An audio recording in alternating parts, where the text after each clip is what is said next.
on Apollonia. Since OJ had isotoners, don't act like I never told you. Yeah, I don't know if we're going to get any baseball tomorrow or softball. I don't know.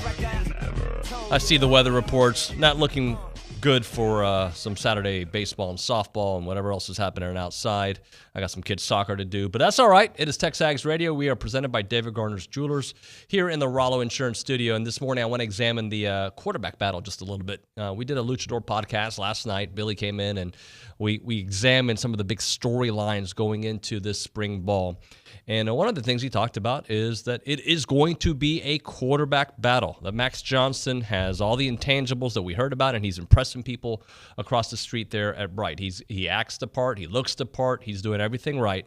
And we all know how good Haynes King can be, but we've got to see it in real time in games beyond just the non-conference games. Max Johnson's got a history in the SEC. He's played a lot of SEC football, even though they're the same class. A lot more experience when it comes to that. So it's going to be a fun one to develop here during the spring and obviously during fall ball. So we'll get OB's early thoughts there on the quarterback battle.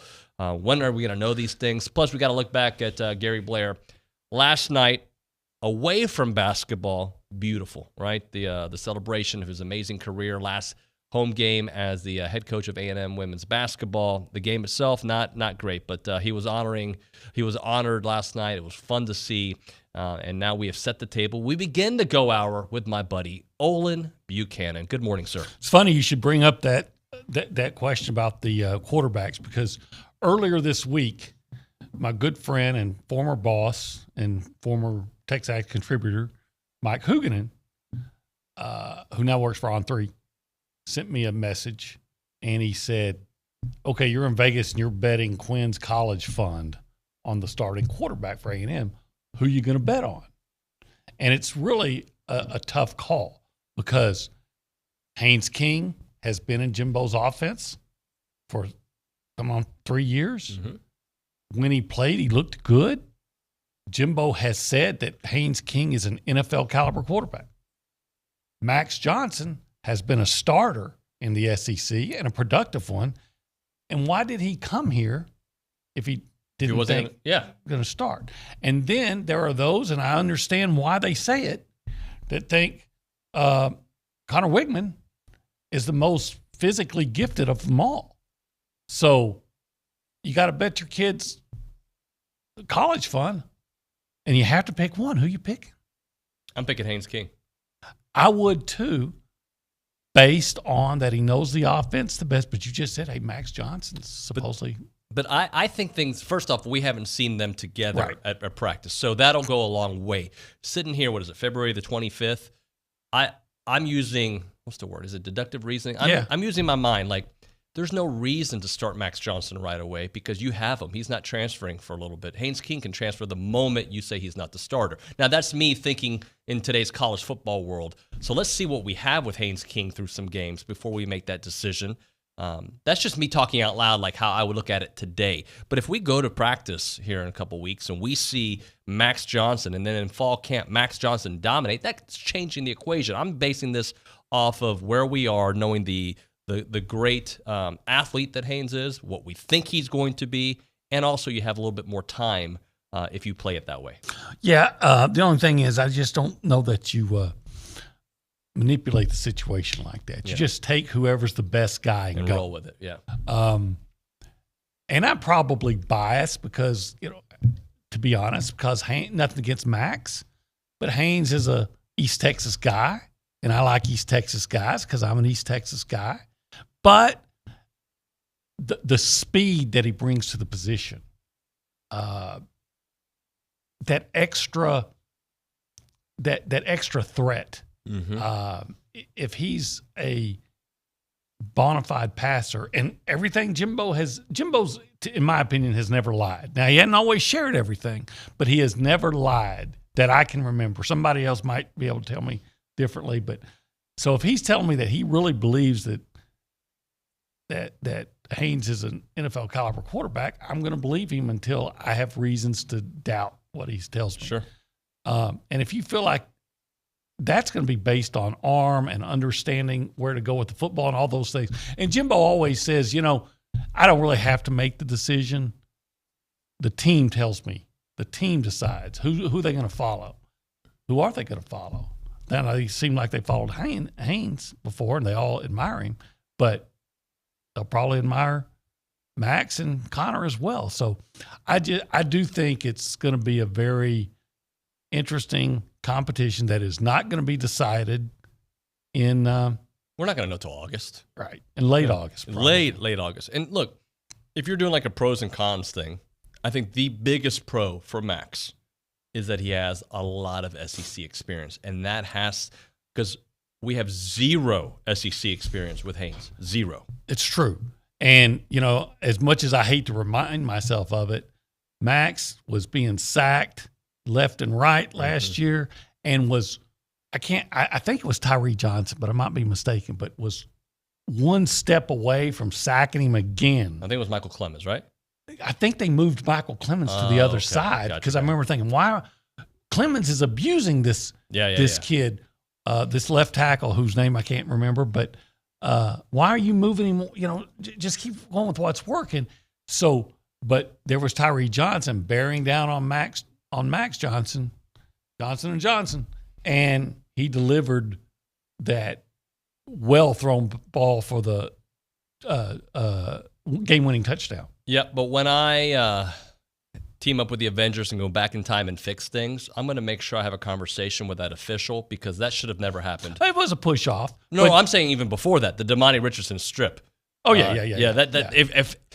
I'm not saying that the Aggies didn't get hosed. I'm saying on one particular play, he was awesome. Max Johnson's role in it, because, there was a push-off. And there was Max Johnson's role.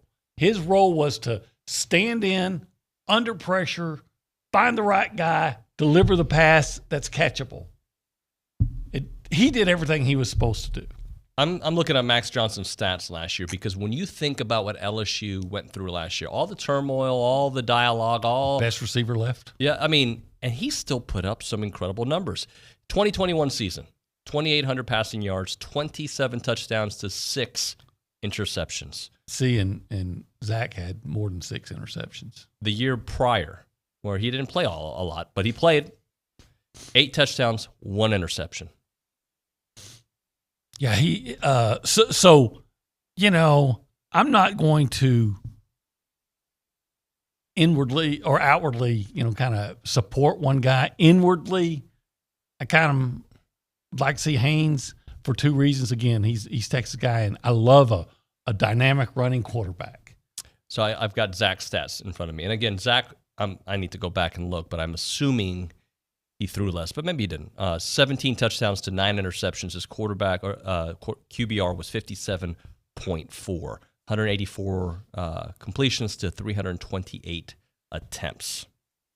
How many yards in there? 2,100. So he had about 3/4 of the yardage production. 2,800 for Max, 225 completions to 373, completed 60% of his passes. Again, last year, 27 touchdowns, 6 interceptions. And honestly, I thought Max had, except for he didn't have. Well, I think the Davis Price kid came on late. For most of the season, he didn't have a whole lot of a running game to help him out. Yep. And I would tell you that I think Zach threw the ball more than I would have expected with the backfield that the Aggies had and knowing his inexperience. You bring that up. You know what I want to say? I've heard people, sorry, Louis Bellina, I'm going to I've heard you, Louis Bellina, and others, not just Louis, but Louis in the media, and he can handle it. We're friends. That has been very critical of A&M's offensive line last year. And while it wasn't great, A&M had essentially 2 1,000-yard rushers for the first time. Now, obviously, Devon Achane didn't reach 100. He would have. Because he didn't get a chance. Yeah. But essentially, 2,000-yard rushers for the first time would have been in the history of the program. Yeah. Can you do that without an offensive line being productive, getting its job done? If you have all-world running backs, maybe get close. I don't care how good your running backs are. They got to have holes to run through. And they were certainly a different offensive line as the year went on. They did get better as the year went on. They did. All right, let's do this. Let's, if you want to talk about the quarterback situation here, we're just enjoying some spring football dialogue here on TexAgs Radio, presented by David Gardner's Jewelers. The number to reach out to the show is 979-693-1150. That is the BCSI hotline. You can also text us on the A&B text line, the Amarillo National Bank text line, 979-693-1150. That is Good Texas Banking, the website, A&B.com. With that information, let's go to Sam Kamen behind the glass this morning. Good morning to you, Sam. Good morning. How are y'all doing? Did y'all get y'all's donuts? I think you know, Olin and myself, fine-tuned athletes. We know everything we put into our bodies. We did skip the donuts, although it was very difficult. I love donuts. I really do. Good, especially a warm donut. You know, I'll eat a stale one. I don't care. I love donuts, but I'm too fat. And you got to get the Krispy Kreme ones. Oh, as they are made, they just melt in your mouth. I love them. Yeah, you're kind of talking me into it, but I'm not going to do it. But I am totally invested in getting in. Are you totally invested, or you're kind of invested? No, I think I'm totally invested. Totally invested. Y'all just have stricter I keep looking diets for you than at the I do. gym, and I never find you there. You must get there earlier than me. I just lied to you guys. I don't really hit the gym. All right, Sam, I know you've got a big stat of the day. Last night we were watching Gary Blair. The game against South Carolina was not fun. Not fun at all. It was a blowout. That being said, it was nice to have the coach honored the way he was and just the crowd that came out and supported him. What is your big stat of the day? Yeah, there's a lot on Gary Blair. You can choose many different avenues. The avenue I'm going to go with is the fact that he's been a winner wherever he's gone. He started his career there at South Oak Cliff High School. He was the first women's basketball coach there. He started the program. Yep. In 7 seasons, won 3 state titles within the first, or his first one was within 4 years. 5 state tournaments, then goes to Louisiana Tech, who at the time was the UConn, was assistant there, won national titles there, then took Arkansas to a Final then Four. went to SFA. Yeah. Axum Jacks. Yes, sir. Jacks, yeah. I skipped them going straight to Arkansas, and then came here, inherited an 0-16 team, as Greg Sankey said last night, and won here within almost 10 years. So he's won everywhere he's gone, and even in that national title run, he beat 4 Naismith Hall of Fame inductees with Kim Mulkey at Baylor in the Elite Eight, Tara Van Dever at Stanford in the Final Four, and Muffet McGraw in the national championship game. What a run, my friend. What a run. It's wonderful to see, and I'm hoping he's throwing candy a little bit more. You know, I hope they figure stuff out there in the SEC tournament. I hope they do too. I wouldn't expect it. Don't be disingenuous. I wouldn't expect it, but I compared Gary Blair's run to The Sopranos. I love how you went there. Yeah, because I saw that. it was tremendous until the very end, and the last episode was was disappointing. It You was didn't like regrettable. the finale? No, and it got a lot of criticism, right? Yeah, it did. But it still does not take away. It does not overshadow. It does not compromise. Whatever word you want to use. The overall excellence. And Gary Blair, I covered women's basketball in the Big 12 at the time. And man, when Gary Blair came here, the Big 12 was probably the best women's basketball conference in the country. You had Marcia Sharp, a Hall of Fame coach at Texas Tech, Jody Conrad, a Hall of Fame coach at Texas, Mulkey. You had Marianne Washington, a venerable coach at Kansas. Mulkey was at Baylor, and Sherry Cole at Oklahoma really had things going. And here he comes in, the worst team, one of the worst programs in the country, and within 3 years they're in the NCAA tournament, and and within 3 years not only in the NCAA tournament but starting a streak of what would have been 16 consecutive NCAA tournament appearances, if not for COVID. What a magical run. Let's now go to the News and Social Center. Anna Rosa Peterson, good morning. Good morning, guys. I'm going to have to agree, and it's not just because my brother goes here, but I'm going to have to agree with Penn Baseball as they tweeted about 2 days ago, can you turn the heat up, Aggie Baseball? And at the time in College Station, it was 30 degrees. And actually in Philadelphia, it was 54 degrees. So that's pretty rare. It is a family affair for you this weekend and also Tuesday. It is. Your good friend, Lance Berkman, coming here, I think, on Tuesday, right? The HBU game, I think, is Tuesday. Yes. And you also March have 1st. Penn here for your brother. So what a weekend. Wait, you know Lance? He's a good friend? Best friends. I wish Lance was my good friend, but his daughter is actually a good friend of mine as she is my roommate. Oh. So I haven't had the opportunity to meet him yet. I'm hoping Tuesday we'll get to thrash it out, but... I got an idea. Hash it out, excuse me. Lance should just take us all to the Republic beforehand. Great idea. And we all hang out. Wonderful. He can afford it.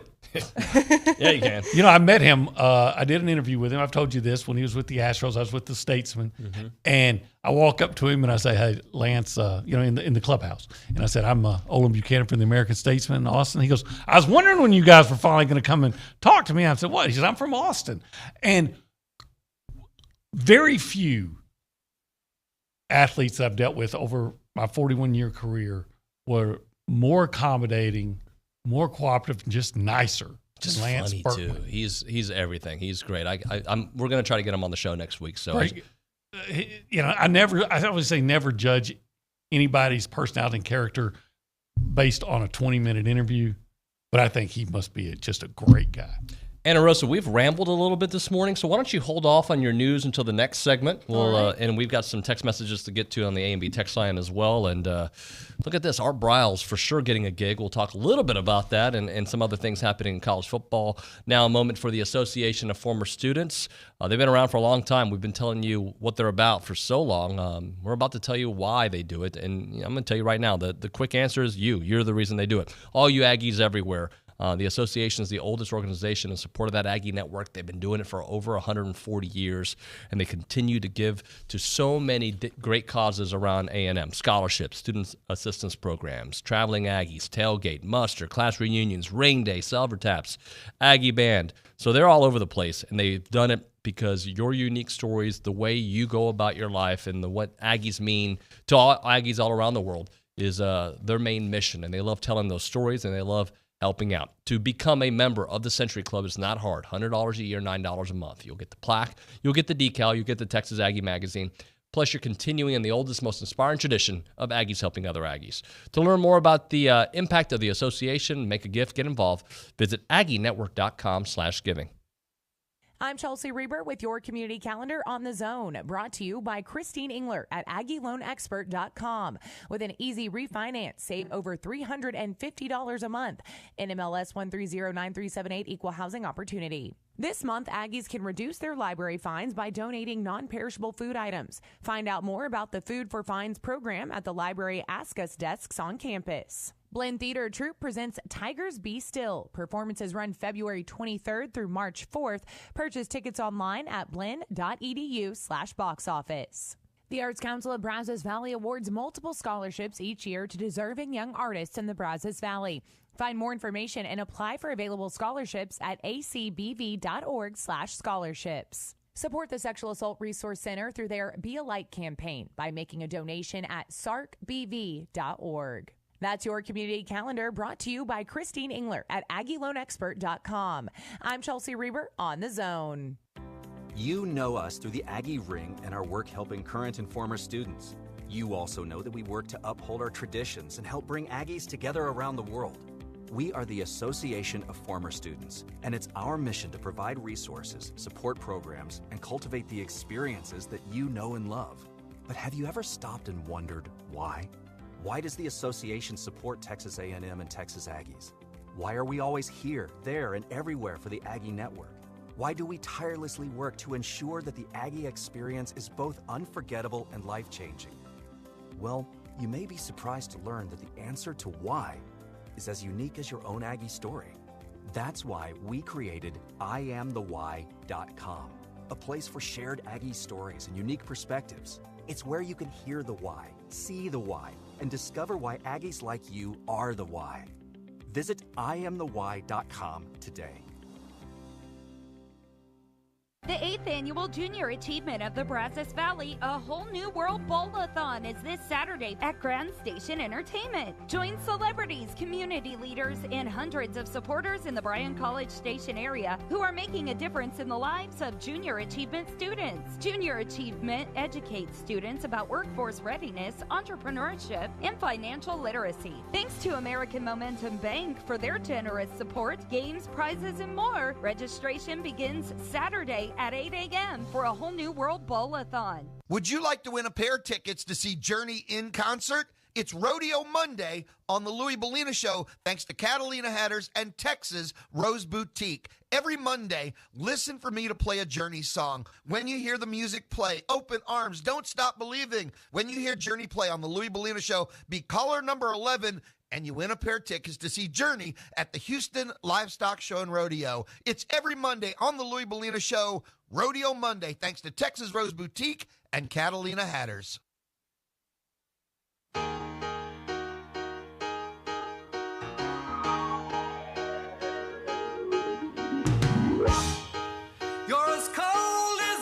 Great song. Sound like Jim Rome there. Rack 'em. I do like this song. Sometimes I think you think I'm joking. So you know this song? Yeah, of course. You know Who the doesn't band? know this song? You know the band? Is it Hall & Oates? No. Who is it? Foreigner. Foreigner. Same guys, right? No. I'm just playing. It is TexAgs Radio. We are presented by David Gardner's Jewelers here in the Rollo Insurance Studio. I want to get to the A&B text line and get to Anna Rosa Peterson here in a moment and the BCSI hotline. But I do want to ask you this. So you talked about the Sopranos finale, and it got me thinking. And we can open this up to the callers and the text messengers. Has there ever been a good finale? And if so, which one would you say was good? Because like some of the classic shows over the last few years, Seinfeld, people were underwhelmed with the finale. I like the finale, but I understand why there was, I think with some time, I've learned to appreciate the Sopranos ending, but I understand why people didn't like it. Game of Thrones, a lot of people did not like that finale. So can you think of a finale that you're like, yeah, they got it right? MASH. Yeah, let me tell you the amount of episodes I watched of MASH. None. It always came on. Like I always felt like if I was watching Houston wrestling as a child, it would always come on right after. Yeah, I didn't watch it on my own. Good finale. Maybe it is MASH. I don't know. I can remember it being. I remember it being good, and I can't tell you how. You can't tell you. What about Love Boat? Was that good? Do we know? I don't know if they had a. Did they make the it? show wasn't good. The show was perfectly scheduled because it was on Friday night, and it was all about going out and finding love and having adventure. And if you were watching it at home on Friday night, you probably had no life. Yeah. So you could watch it and think and live vicariously through the show. Perfectly scheduled. I know there are some finales that were great. And there's a couple of you guys are texting in that we'll get to here in a moment. I agree with. I'm trying to think. You never watched the show The Shield, did you? No. That show was fantastic. Some people had an issue with the ending there. So I don't know. It just kind of sparked my interest in the dialogue. All right, let's go to the News and Social Center. Anna Rosa Peterson, we weren't able to get to the news, but I know you have some news we can use. I do, and I also want to get to those texts really quick while we're talking about it. Breaking Bad finale was good. I got that from 2 texters, and I want to hop in there and say... I never saw Breaking Bad. Oh, well, hold on, Anna Rosa. Now we're going to have to... How have you not watched... You seem like you would love Breaking Bad. I probably would. You're so Walter White. People compare you to Larry David. If Walter White and Larry David had a child, it'd be you. Is it? Oh my goodness. Isn't he like making crack or something like that? Yeah. But he's meth? He's doing it for his family. Like he's doing it for his, trying to make money for his family because he's dying. I don't want to tell you too much, but there you go. Okay. Yeah, but he's a great guy, except he kills people and he makes meth. But other than that, great dad. I like Dexter. I couldn't get into Dexter. I like that show too. I feel terrible watching it though. It just doesn't make you feel good. Rooting for a serial killer? Show. I like the bad guys to get their comeuppance. Say that again? The comeuppance. I like the bad guys. Oh, you like it? To get it. Yeah. But he's not a bad guy. He's an anti-hero. He's right? taking out the trash. Yeah. Okay. I'm sorry. Go back to your... More text messages. The Wonder Years finale was pretty good from Chris in Montgomery. Love Boat finale called Titanic. That's a joke. That's a joke. God. Anyways, I want to chime in here and say the Office finale was not disappointing at all. So Okay. I All right. feel like I don't think I saw The Office finale. I like The Office. I just don't think I saw the finale. was pretty good. In some news, though, in women's basketball, obviously the Texas A&M women's basketball team fell to number 1, South Carolina, 89-48 Thursday evening on Gary Blair Court at Reed Arena. But on a lighter note, to quote Ross Bjork on Twitter, he says, "The best part of last night was seeing the 12th man give Coach Gary Blair all the love and admiration he deserves. Legendary man and coach. Thank you, Coach Blair." And then in soccer, the Aggies welcome Blinn College and Brookhaven College to the friendly confines of Ellis Field for matches today, commencing the 2022 spring schedule. The Aggies will play Blinn at 6 p.m. and Brookhaven at 8:30 p.m. and will take an intermission at 7:30 p.m. for Blinn and Brookhaven to battle each other. Blinn logged a 6-9-3 mark last season, and Brookhaven posted an 18-1 record in 2021. So these must be exhibitions. Yeah. It's just the spring. Just spring schedule. Yep. Fall is where it's at for soccer. Good stuff there. Right. So let's do this. Let's hit a break here. I know we teased talking a little Art Browse. I do want to get into that. I also want to ask you, Obie, and there's still some text messages coming in, Tayag and Taylor. The Johnny Manziel story was what was it? The Johnny Manziel finale was pretty good, and so was the Travion finale. Travion, yes. Johnny Manziel. If you look at the Duke game. Yeah, it was. Yeah, I mean, what a comeback. I thought it was his best game.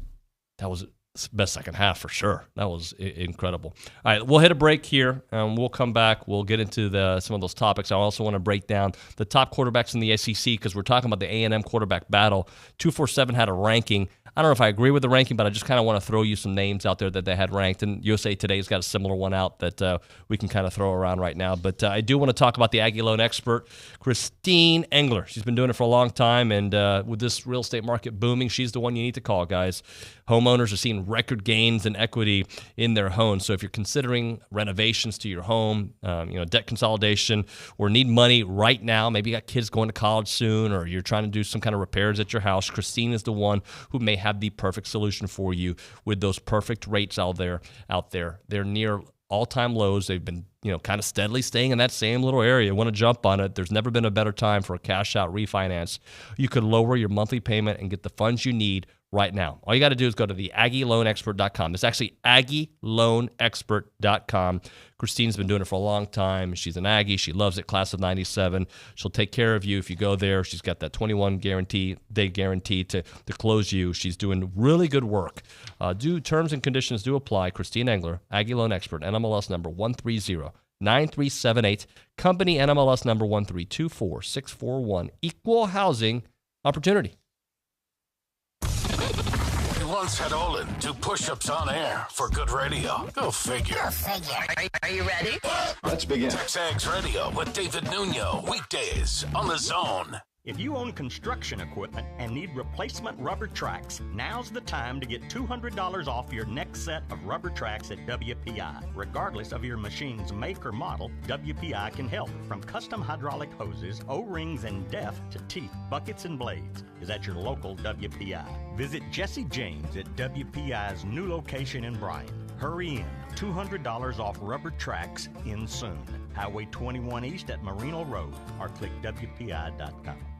Big deals. Mark your calendars for AggielandBigDeals.com's first ever online auction. It's a $3,500 gift certificate to Wilton's Officeworks. If you need a new home office or want an office makeover, don't miss this auction. Bidding starts at just $700. Go to AggielandBigDeals.com, click on the auction tab to see the info, or stop into Wilton's Officeworks to check out their inventory. Then get ready to bid this coming Thursday. You could save hundreds, even $1,000 on a $3,500 gift certificate to Wilton's Officeworks and AggielandBigDeals.com. My name is Bobby. I'm a veteran and lost my leg to a roadside bomb. My victory was going from a wheelchair to becoming a weightlifting champion. I'm Sam. I'm a veteran. My victory was finding a career I can be proud of and supporting my family. America's veterans are on their most important tour, the tour of their lives. I'm a veteran. My victory was going from homeless to home. At DAV, we're on a mission to help veterans get the benefits they've earned. I'm a veteran, and my victory was finishing my education. DAV offers veterans of all generations a lifetime of support for victories great and small. My victory was proving that disability is not a limitation. My victory was getting my service dog a new best friend. We help more than 1 million veterans every year as they face and conquer their challenges. My victory is being able to be there for my family. When America's veterans win, we all win. Help us support more victories for veterans. Go to DAV.org. Our publications reach every corner of the Brazos Valley, and we want to partner with you in sharing your message with the community. You may recognize a few of our Bryan Broadcasting publications. Best of the Brazos Valley. Brazos Life, the annual manual. Welcome home, Brazos Valley. Brazos Family. Brazos Wellness. Brazos Valley Bride. Peace, Brazos Christian Life. With the combined power of 7 magazine titles, 11 radio stations, and digital solutions, Bryan Broadcasting Publications can help you be heard. Call 979-695-9595 to learn more. DJ K-Dub checking in, previously on the Feinbaum Show. Jeff is next. Good afternoon, Jeff. When are you going to have your next show get-together? Well, how in the hell can I get down and meet you if you don't have a get-together, Paul? Jeff, as soon as we can get a green light, we will have that get-together. How about that? I'm loaded in airline points, Paul. Count me in when you get it all set up, okay? The Paul Feinbaum Show, powered by Polaris Fun Center, 2 to 4 weekdays on the Zone. You got to know when to hold up, know when to fold up, know when to walk away, and know when to run. You never count on your money. I was correct on this one. Little Kenny Rogers for you. I really loved him in his name in the Seinfeld episode. Actually, the Six Pack, that was the name of the movie, right? Kenny Rogers, Six Pack? You're looking at me like you don't know what I'm talking I'm about. not familiar with. Oh, he was in a movie. I think it was called The Six Pack. It was great, The like Six- in 1981. Didn't see it. Oh, Didn't see it. You're missing out, my friend. I think you're thinking I'm not No, correct no, on this, but I- Sam can double check my work. I'm pretty sure it was called The Six Pack. He had some bunch of kids. They took a little road trip in a van. Wasn't he eventually originally in a band called like the First Edition, like back in the 60s or 70s when they did the song Ruby? That I couldn't answer. You know the song Ruby, right? About the Vietnam vet that's dying and his wife keeps going out on the town because he's paralyzed. If you played it for me, I would know it. But okay, sounds like they would play it in the movie Born on the 4th of July, the Tom Cruise movie. Was that song in that movie? I don't know. I didn't see it. All right, we are really random this morning. Yeah, but we it is are. TexAgs Radio, presented by David Gardner's Jewelers, here in the Rollo Insurance Studio.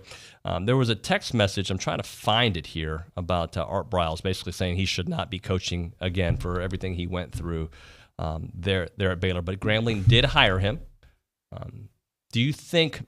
I'm trying to think about this because I think about Summy. I think about that era of college football, how there were not that many guys with that style, right? That air raid that kind of is now all over the place. Do you think that impacts his impact? I think Art Briles will do good work for Grambling. I think he's a good football coach and a great offensive mind. I think the fact that he was such a smart, talented football coach is what makes a program decide to hire him. Right. I think that he just loves coaching football. That's why when he couldn't get a job because he was radioactive at other colleges, he was content to coach high school football or coach at any level because he just likes coaching college. It's not about money for him. It's about, because he's got plenty of money. It's about doing what he loves to do. Yeah. And I think Grambling is probably might catch a certain amount of criticism, might not. But I think, they said, hey, I'm just thinking of whoever hired him at Grambling probably said, he's probably paid his penance. A couple of messages on the TexAgs live stream says Six Pack was awesome, and Breaking Bad was perfect. That's from Bohunk Ag and Ag Well, if Engineering Bohunk 12. says it, then I'm going to believe it. Kristen Montgomery says the movie was Six-Pack, where he was a race car driver, and there were 6 kids that became part of his crew. Great movie. That one escaped me. That was a good one. You need to go back and watch it. I think you'd like it. Jack76 says yes to first edition. You were correct on that. It's funny. I remember things like that, but I can't remember things that happened like a week ago. I'm the same way. I can't. It's amazing how my mind works. All right. Top quarterbacks in the SEC. So without really like writing it out loud, writing it down on paper, just if you were to look at the SEC next year, who would you say is the highest ranked? I would assume, Bryce Young 1. Yep. And probably Will Rogers 2. And probably KJ Jefferson 3. I don't even know who's going to be the quarterback at Georgia. I don't know if Georgia knows. What's Stetson Bennett going to do? They're always bringing somebody in. The guy I don't even know if the guy at Kentucky's still at Kentucky. I think Will Levis is there. Yeah, he's still there. I think, and I think Hendon Hooker's not a great passer, but he's a pretty good quarterback. He does a lot of things. Is it Anthony Richardson? Is he going to be the quarterback? He didn't show me enough last year. Yeah, because he's always hurt. Yep. Miles Brennan's coming back to LSU. What does that mean? I'll throw you some names, okay? Ole Miss is bringing in Jackson Dart, who hadn't played. I don't care about Vanderbilt. Yeah, who does? South Carolina.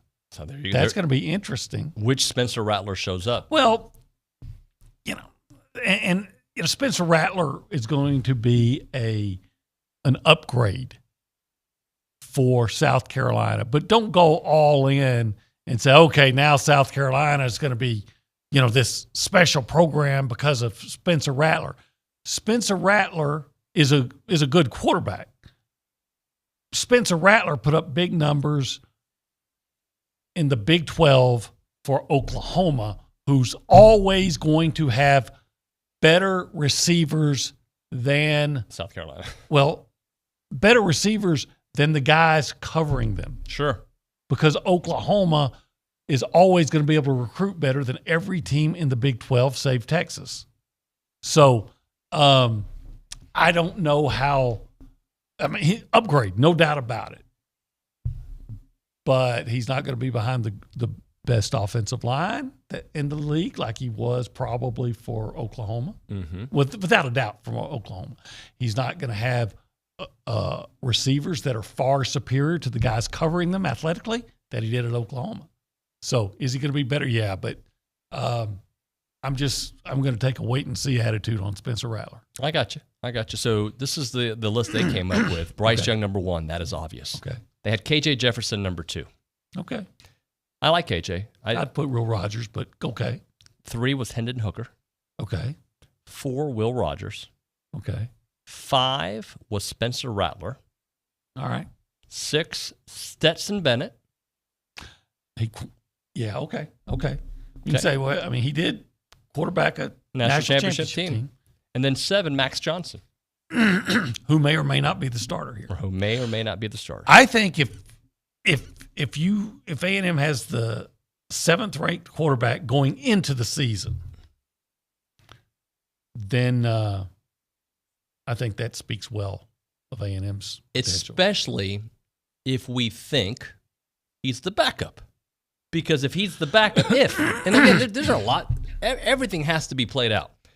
But if he is the number 2 in this scenario, that means Haynes is somewhere up higher. Well, here's what I would say. Regardless, if you had the option today, and this is for anybody listening, and take off your maroon glasses, try to look at this objectively. If you had the option today, what quarterback would you take in the SEC over who you have? Would you take Hendon Hooker over who you have? I wouldn't. I wouldn't take Hendon Hooker over. You're saying over Max or over Haynes? No, I wouldn't. Would you take Stetson Bennett over who you have? Nope. Bryce Young? Yeah. Yeah, probably. Yeah, probably would do that. KJ Jefferson? I don't know if I would. I don't know. Maybe.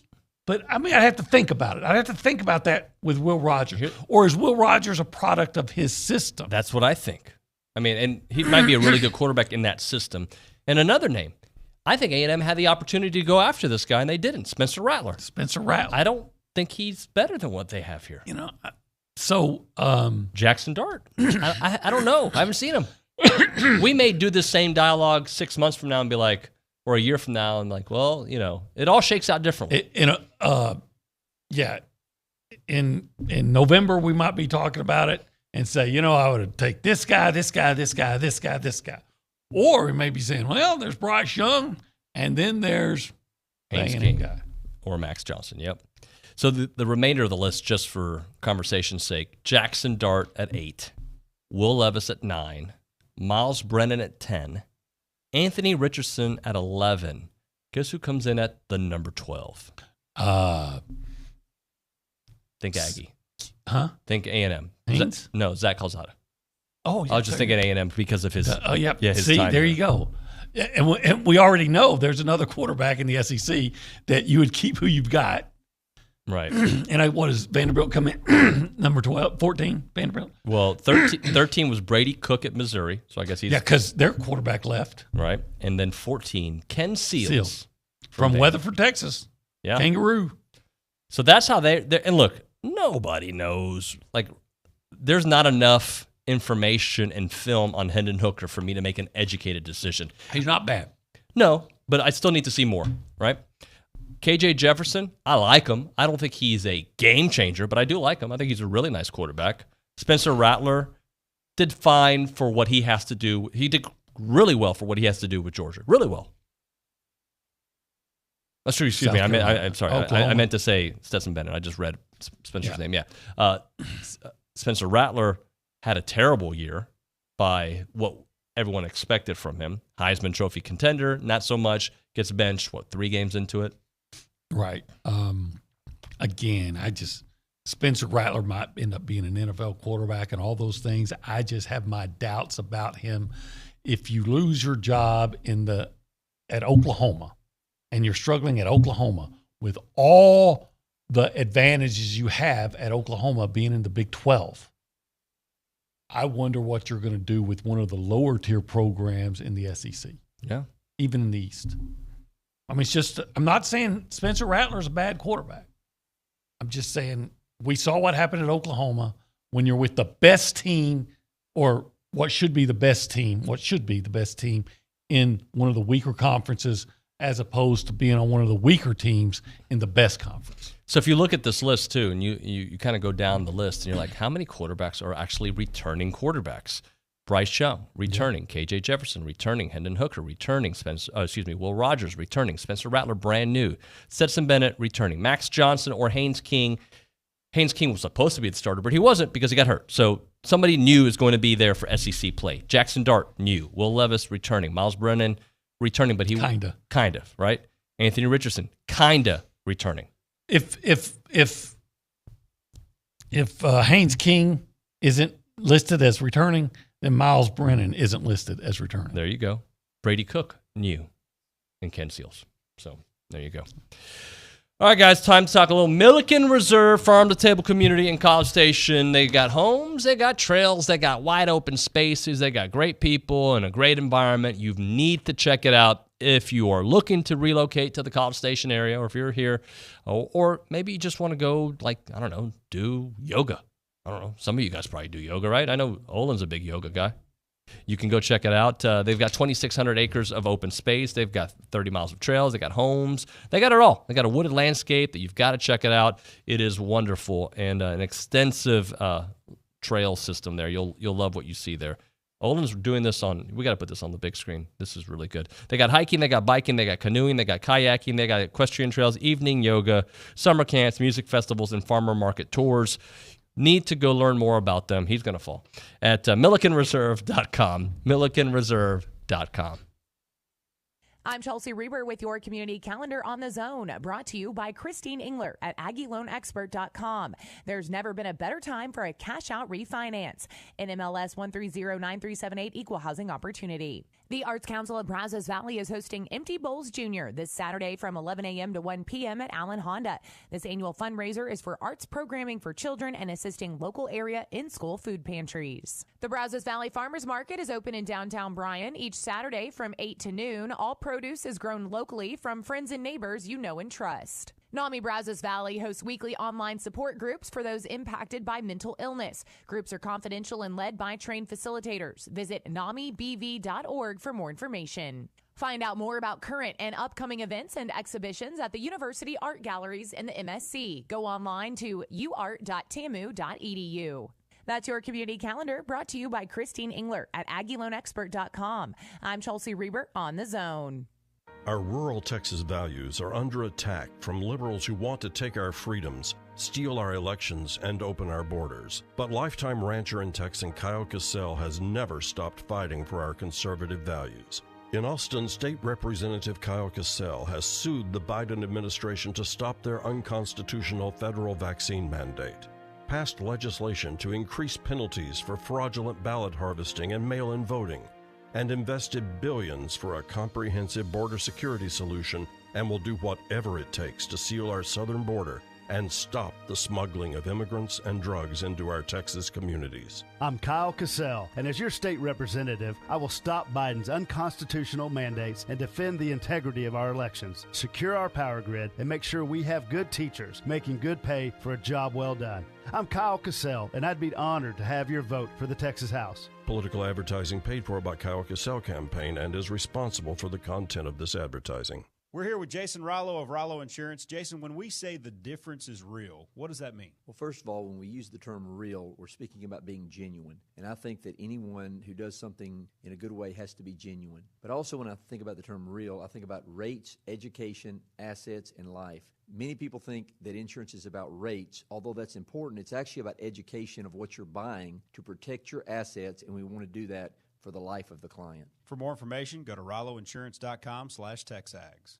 On Sports Talk, Chip visits with Kirk Bowles about the CFP's decision to stay with 4 teams. Yes, there are going to be a couple of more SEC teams, but there are also going to be a couple of teams from all the other power conferences, won't there? Well, I think there are. I think you're right there, but I think they're thinking, well, we may see 5 or 6 SEC teams, and maybe Pac-12 gets 2, or the Big Ten gets 2 or 3, but we can't fight them if they're getting 5 or 6 or 7.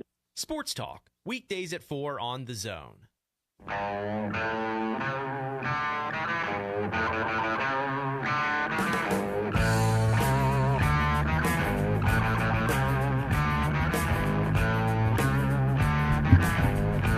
We're back.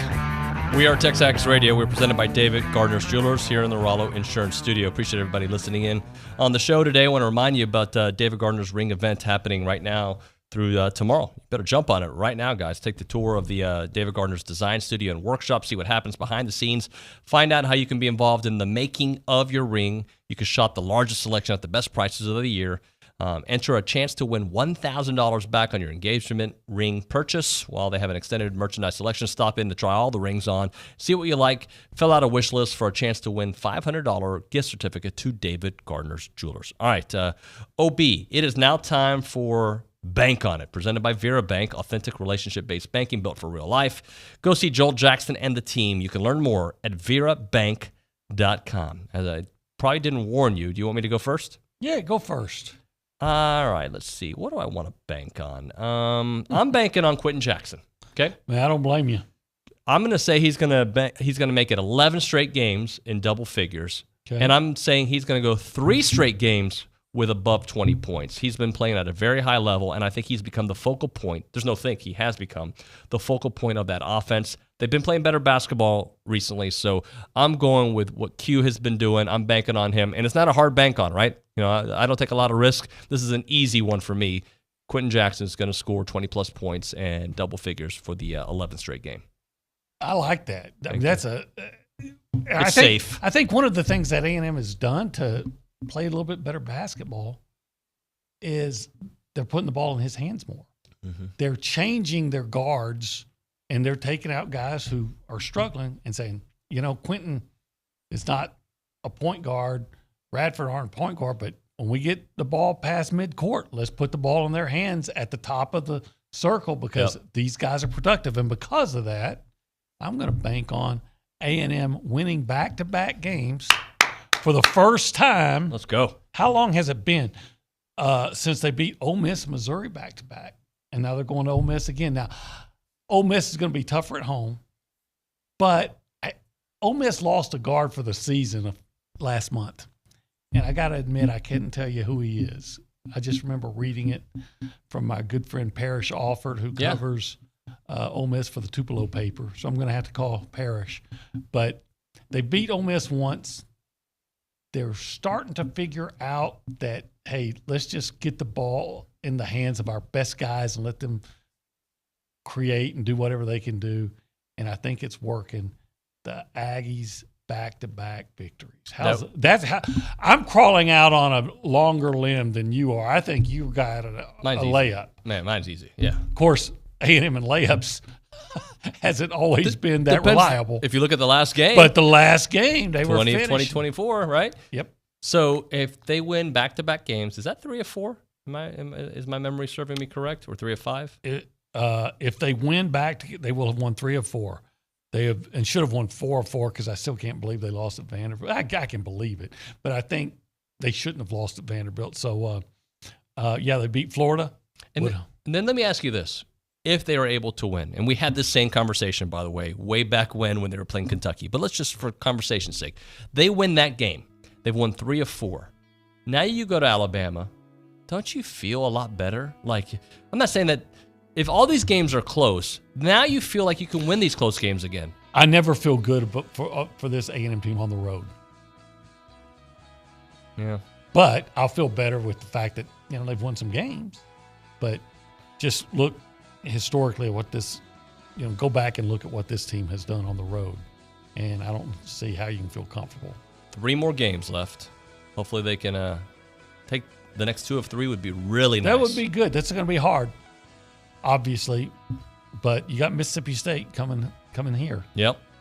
OB, thank you, sir. You bet. That was a good first hour. Appreciate you. We can talk more about those finales. I know they're going on the road, by the way, to Ole Miss. I just think it's hard. It's easier to beat Ole Miss. It's not going to be easy than Alabama. I agree with that. All right, baseball roundtable coming up next here on TexAgs Radio. Zane's in the house. Bronny's in the house. We got to talk about the great start to the season. Are we going to get some baseball this weekend? Hello, the weather. I think we're going to get some today, but tomorrow, that's the question that we'll have to discuss. And also just how Detmer's been looking, and he's getting another Friday night start. Let's see how he rolls through there to Olsen, maybe get some more Olsen magic out there. All right, you are listening to TexAgs Radio. We're presented by David Gardner's Jewelers. Hour number 2 coming up next here on the show. It's going to be loaded. We'll talk to you then. Howdy, this is Steve Bledsoe, fighting Texas Aggie class of 83, with some exciting news. VeriBank is now open with our new full-service location on Highway 6 in College Station. With personal bankers, business bankers, VeriBank has everything you need in one convenient location. Come see for yourself, where genuine banking is waiting for you, and you can bank on it. Visit VeraBank.com today. That's VERA Bank.com. VeraBank. Member FDIC, Equal Housing Lender. Every year, 4.5 million young adults between the ages of 18 and 24 visit the ER. It's every parent's nightmare. Umergency gives you all the tools you need to quickly and effectively manage your family's emergency. Umergency provides instant access to vital resources, customized to your student's campus and local community, digital consent form, and built-in urgent alert button. Umergency gives you peace of mind when you need it most. Download your Umergency app now. Listen to Louis Bellina, Chip Howard, TexAgs Radio, or Paul Feinbaum. Do it on your smart speaker. Just say play Sony 1150 now. This is KCNE College Station Bryan, Aggieland's home for sports.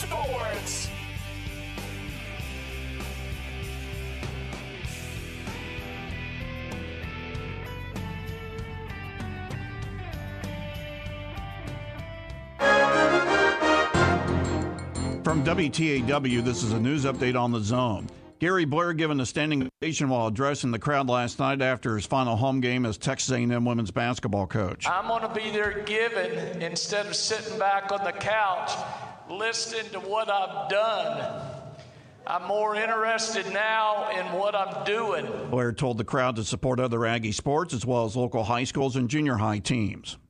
The agenda of today's special meeting of the Bryan ISD School Board is about more than naming a lone finalist for superintendent.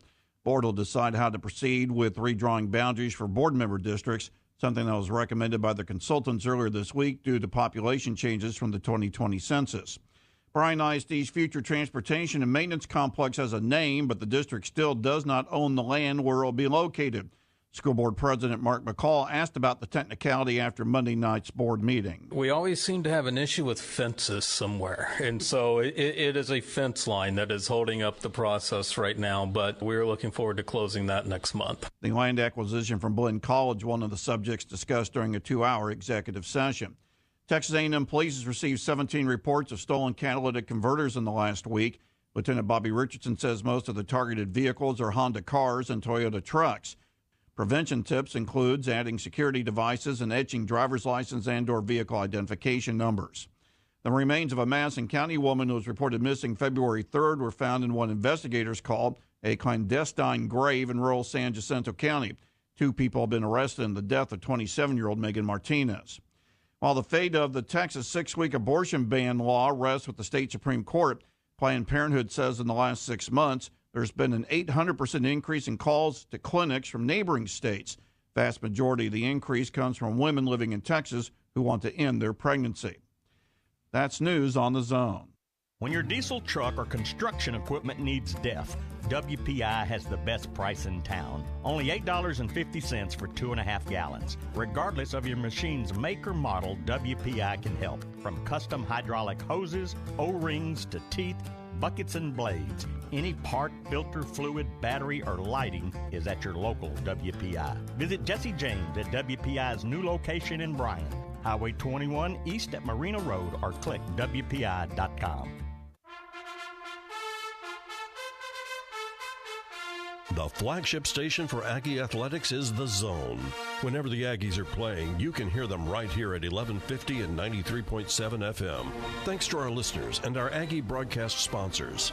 Lance Lester at the Lester Group, Zwerneman Flooring, The Sleep Station, and Twin Peaks. Here's a big gig 'em to all these sponsors. Listen to Aggie Athletics on The Zone 1150 and 93.7 FM. Good morning, sports fans. I'm Zach Taylor with your Aggie Sports Minute on the Zone. This Sports Minute is brought to you by Hilco Metal Roofing and Supply. Call 936-825-0500 or click HilcoSupply.com. Texas A&M women's basketball was undone by top-ranked South Carolina last night, 89-48. That was still a momentous evening for Coach Gary Blair, who was honored before his final home game with the unveiling of Gary Blair Court. Here's Coach. You wanted your last game to be not what we or I have done in 50 years, but what we are doing. Done and doing. I wasn't very good in journalism school, but we've done a lot. 16 straight years in the NCAA tournament. But I'm more interested in correcting that word doing, because right now we're not doing very well. With the loss, Coach and the ladies fall to 14-13 overall and 4-11 in SEC play. Baseball has moved up its series opener against Penn to this afternoon at 2 o'clock. The Aggies and Quakers were initially set to square off at 6:30, but moved first pitch because of weather. Broadcast will be right here on the Zone. Now, softball has shuffled up some things as well for the Reveille Classic. Maroon and White will now face 11th-ranked Oklahoma State this afternoon at 3:30 at Davis Diamond. Coverage is on Gospel 97.3 FM. And that's been your Aggie Sports Minute, brought to you by Hilco Metal Roofing and Supply. On the Zone, I'm Zach Taylor. Listening to The Zone on your smart speaker is easy. If Louie can do it, anyone can do it. 2 simple steps, and you can hear Chip Howard Sports Talk, TexAgs Radio, The Louie Bellina Show, or Aggie football, basketball, or baseball on your smart speaker. Step 1, and one time only needed. Say, enable Zone 1150 skill. Then anytime you want to hear your favorite host or teams, all you have to do is say, play Zone 1150. Make sure to set it up and say, enable Zone 1150 skill. And then listen in anytime just by saying, play Zone 1150.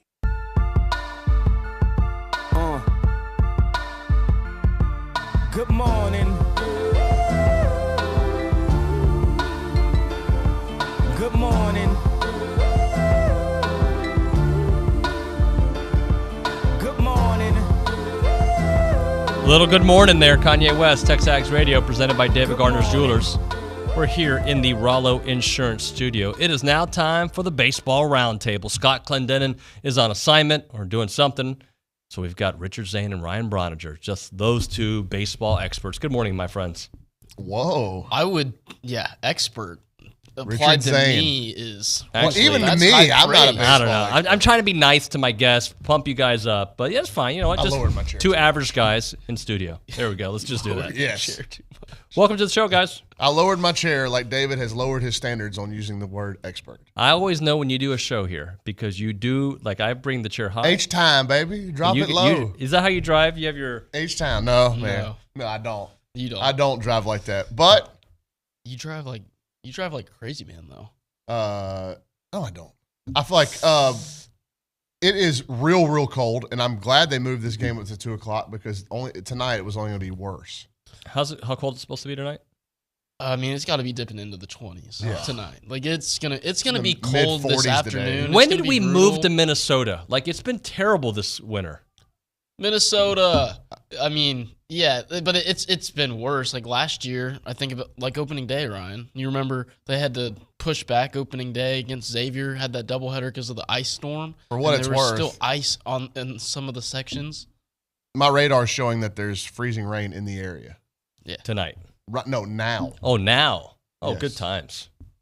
So my question is, are we going to get some baseball in this weekend, and how much baseball are we going to get in? No doubt. They're going to play today, and I think they're going to play Sunday. I think they're going to get a minimum of 2 games. Now, what they do on Saturday, we talked to Jim Schlossnagle said yesterday that Penn doesn't fly out until Monday. So there's no travel curfew on Sunday, so they can play a doubleheader, 2 full 9-inning games if they need to. So if they get, I guess, snowed out, sleeted out tomorrow, they could play a doubleheader on Sunday. It looks like it's just going to be rain and water that would keep them from playing on Saturday. But I was told that a doubleheader on Sunday is very likely. They could start it at 10 a.m. if they wanted to, and they could play 2 9s or they could play a 7 and a 9. But the goal is to get all 27 innings in this weekend. I think A&M and Penn both understand, the schedule may change, 4 or 5 times before they figure something out. But the goal is to get all the games in. You've seen their counterparts at Davis Diamond hosting the Reveille Classic this weekend. They're not playing on Sunday at all. They've already made that adjustment to their schedule. So I would assume that the people over at Olson are working pretty close in concert with the people at Davis Diamond trying to figure out how they're going to get games in. The difference is they've got to play multiple games a day right. in softball. A&M and Penn, they could play multiple games just being a doubleheader. I actually thought, depending on what time Penn arrived today, that the doubleheader may happen today, but I don't know what time they got into town. So is Sunday supposed to be better? Or am I seeing the schedule? It's supposed to be a little warmer. Okay. And by a little warmer, I think it's going to be in the 40s. Okay, well, that's baseball weather. You can do that.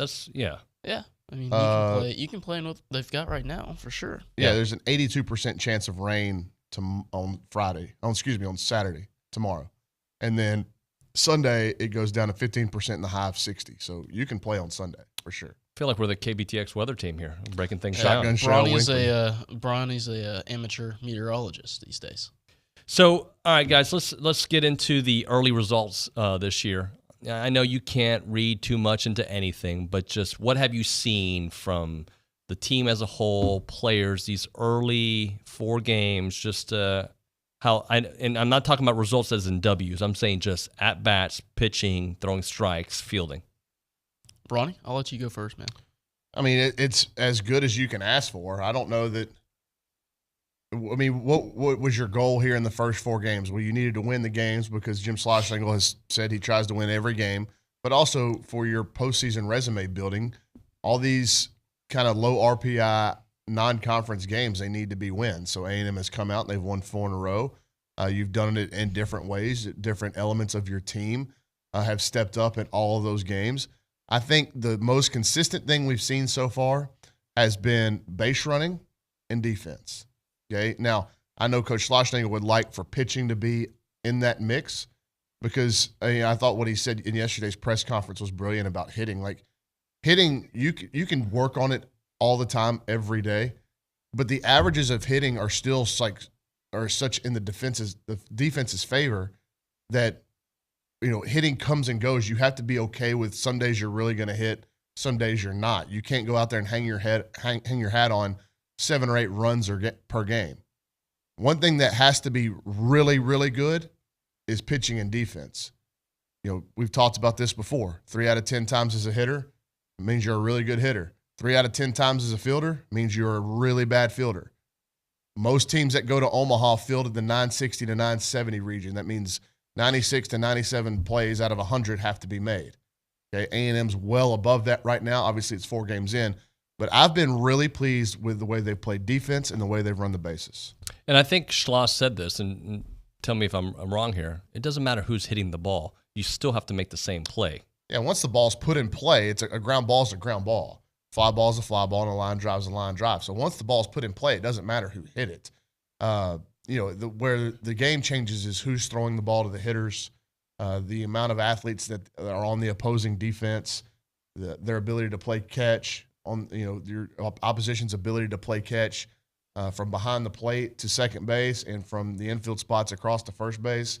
All that changes. But once the ball's put in play, it's everything looks and going to feel the same no matter who hit it.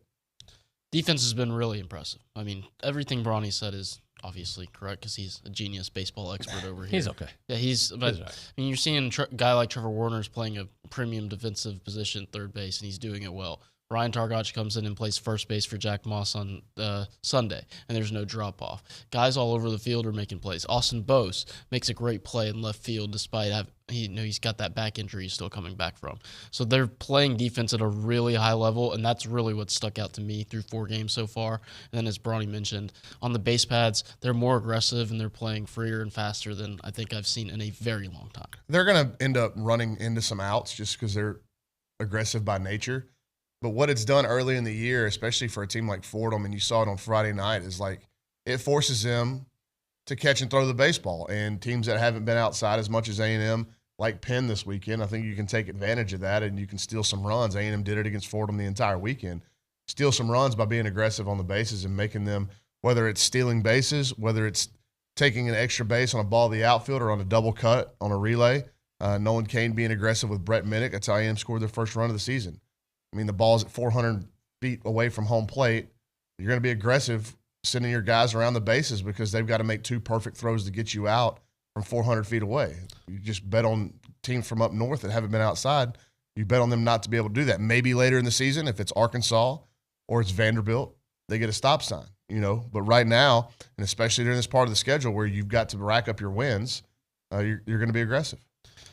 Inexperience and not being outside is something to watch for from Penn this weekend. Not only because this is their season opener, they didn't play last weekend, but last year in the Ivy League, COVID restrictions limited them to just 14 games. That's right, yeah. The year before, they played just 6 games before the season was canceled to COVID. So while they've got a bunch of returning guys on their roster, it's not a team with a lot of experience, and it's going to be a team that's really rusty, and the Aggies can exploit that in a number of facets. I know you guys don't have your headphones on, but I'm going to play this audio from Schloss yesterday that talked a little bit about plate discipline, and I'd like for you guys to kind of wrap your head around it. I'm getting it all set up for you, to wrap your head around what he says here, because it just shows a little glimpse into how he handles his hitters and what he wants from them. Here's from yesterday's interview. Well, I mean, from day one, it sounds simple, but you swing and strikes and you take balls. And we actually had this conversation again yesterday about, we're in a good place, but we strive for excellence and you arrive at we strive for perfection and you arrive at excellence, hopefully. So we want to keep improving. And I don't like, if you were at the game, you saw our opponent. Lost it. We lost it for some reason. That's Jim Schlossnagle yesterday talking about plate discipline and whatnot. Anything you guys want to add to what we roughly heard?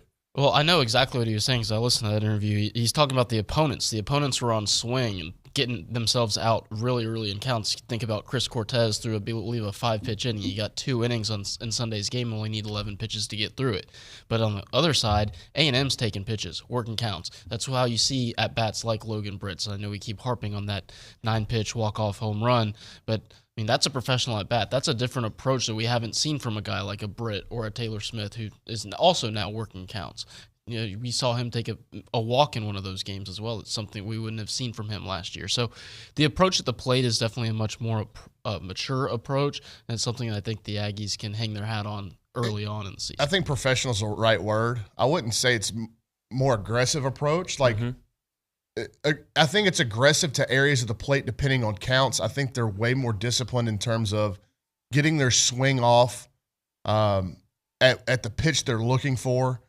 And then kind of their plan altering when they get down in counts, you know, and Britt's at bat is the perfect example of that, right? Like, the basic principle of hitting is, do I have 2 strikes? I don't. Okay, let me get my best swing off. Do I have 2 strikes? Yes. Okay, now I just got to survive until he makes a mistake, right? And there's nuances into both of those approach, but if you want to really just dumb it down, is less than 2 strikes, get your best swing off. With 2 strikes, survive until he makes a mistake. And I think A&M, for the most part, offensively, has done that. And they've shown real potential of what this offense can be. And like, when all their guys are going, it's hard to come up for air, because look at the first inning against Lamar. I mean, it was I mean, loud, double, rocket out, double. Like, it was the entire first inning, home run from Targach. Like, they are, I think, man, we'll see. We'll see when the pitching gets better. But I like their hitters. I like them as a whole, as a group. I think their sum is better than their individual parts. I think they've got guys that understand hitting, understand counts, and are mature hitters, like Richard talked about. And that there are guys in there that have a bunch of college at-bats from different places and at Texas A&M that this offense could mesh well down the road and be a problem. Like, I'm bullish on the offense, on the hitters. You mentioned that first inning against Lamar and the pieces being there, and that's missing a pretty big piece on Tuesday night. Yeah, Trevor Warner, one of your more physically gifted athletes, one of your more physical hitters. So, I mean, that's another element that if he's in the lineup, that makes the lineup that much better. I also want to talk a little bit about what he means there at third base, because the transition that he has gone through. I'm going to read this question from Felipe that says, speed of the game. We had 3 guys in the lineup the other night who step out on every pitch and stare at their bat for 8 seconds at least. I know it's a wonderful superstitious thing, and these guys will all be in the MLB, but it's brutal to watch for a casual fan. That's something that coaches can address. Okay, stop. It's not, read that. What did he call it again? Let's see. Brutal for a fan to watch. That one. Superstitious. No, yeah, it's not superstitious. This is an tool it was an implemented tool by Jim Schlossnagle and the A&M staff from a guy named Brian Kane, who is the leading sports psychologist in the game of baseball. This goes back to his years at TCU, and we actually had our 12 guys do it for an entire summer. You step out and you clear everything that's going on around you, and you focus on one thing: the barrel of the bat. And you get your mind right focusing at one thing. That's what they're doing. I don't give a crap if it's brutal to watch as a fan. Is it producing results? Exactly. If they've got to untie and tie their shoes between every pitch and it works, who cares? Like, that's the kind of stuff, the small stuff that the fans don't know. And I'm not mad at the texter. He doesn't know, but this is it's part of what they do. It's part of their routine now. This is something that's been studied. This is a tool that they have as part of to get their mind ready to hit. Like, that's not something that should just be glossed over. This is with intent. They're doing that on purpose. This is something that's been taught to them and something that's been studied. And so Brian Kane, like I said, you need to look that guy up. He's the leading sports psychologist in the game of baseball. Jim Schlossnagle has been working with him for a long time at TCU. That's where that comes from. I didn't know this, so even I'm glad the texter sent that in, because now cool. it gives us something to. So maybe now it's not brutal to watch, because now you understand the strategy behind what it is. Yeah. Yes. And what did Yogi say? Baseball's 90% mental, the other half is physical, something like that. So it makes sense. It's a mental game. Got to have your mind right. I'm going to let Anna Rosa read a text message now if she can. That's about both of you guys. It's a text message from Brad and Lufkin that I think could have been written back in June, but he sends it today. Yeah, I was hoping we would be able to get to this. So I actually saw the video that Richard put out. It's on Twitter if anyone wants to look it up. He says, I love the tension between Brawny and Zane. Richard put on a recruiting hype video on Twitter on selecting A&M for grad school. Most everyone in his replies were congratulatory, except Brawny. Brawny said it was a 5-star video from a 2-star recruit. Richard then replied with a 2-star response from a 5-star meathead. I was laughing so hard, incredible trolling both ways. You don't remember, do you? That's way back. Yeah, I do remember when he did that. That was like in February. That was like, for me, it was a way to slap Richard, but also give a compliment to the people that did Jamie and Dalton that worked on the video. They did a good job. I also got to give a shout out to Kobe. Kobe actually edited that video. So fantastic job. That was my introduction to Richard Zane. That's how I kind of like that video. My first day of grad school, and you know Dr. Bennett pretty well. It's a marketing class. And we're talking about personal marketing, and he clicks to the next slide, and there's my video. In front of all my grad school, now friends, didn't know him at the time that I played that video. It was a great introduction. Dr. Greg Bennett has done a lot of stuff with TexAgs in terms of research projects, and he's a tenured professor at the sport management department. That's one of the first things that he does in his sport marketing class is he looks at his roll sheet, and then he goes through your social media and pulls up pictures of you and your girlfriend and anything, like kind of videos of you maybe partying or some embarrassing photos, and he puts them on the screen. And everybody, like some people get offended by it. I'm like, well, this is what your billboard is. So it's a really brilliant marketing kind of lesson to teach. He did tell me that video is the best bit of personal marketing he's ever seen. So thank you to Texas Filmworks, and thank you, Dr. Bennett. Well, hopefully we get a message here from Dr. Bennett, because I haven't talked to him in a minute. Right now, we're going to talk about Chance McClain. Talked to him the other day, Heritage Films. They make documentary films about you, your parents, your uncle, your boss, whoever it may be. I think a documentary film about Zane would probably be short, but Brauning would probably be short. But everybody else here at TexAgs, maybe Olin, it could be a real lengthy, nice piece out there to find out his origin story, his Wolverine story there, X-Men style. Chance is one of the most creative guys I know, if not the most creative guy that I know. And he will tell your story. He'll tell your father's story, and he'll do it so well.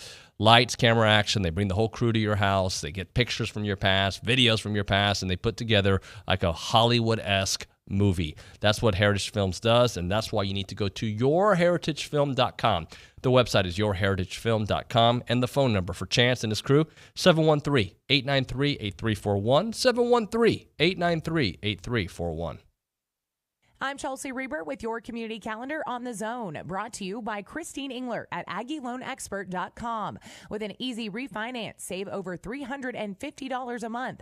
NMLS 1309378, Equal Housing Opportunity. This month, Aggies can reduce their library fines by donating non-perishable food items. Find out more about the Food for Fines program at the library Ask Us desks on campus. Blinn Theater Troupe presents Tigers Be Still. Performances run February 23rd through March 4th. Purchase tickets online at blinn.edu/box office. The Arts Council of Brazos Valley awards multiple scholarships each year to deserving young artists in the Brazos Valley. Find more information and apply for available scholarships at acbv.org/scholarships. Support the Sexual Assault Resource Center through their Be a Light campaign by making a donation at sarcbv.org. That's your community calendar, brought to you by Christine Engler at AggieLoanExpert.com. I'm Chelsea Reber on The Zone. Have you wanted to speak a new language, but thought it would be too difficult? Then try Babbel. Babbel starts by teaching you words and phrases that gradually get more complex. Soon, you're practicing short conversations. So in 15 minutes a day, you'll be speaking a new language in a few weeks. Babbel is built around real life. It teaches you practical conversations that you will actually use. Babbel, language for life. Celebrating 10 million subscriptions sold. Now try Babbel for free. Just go to Babbel.com today. That's BABBEL.com.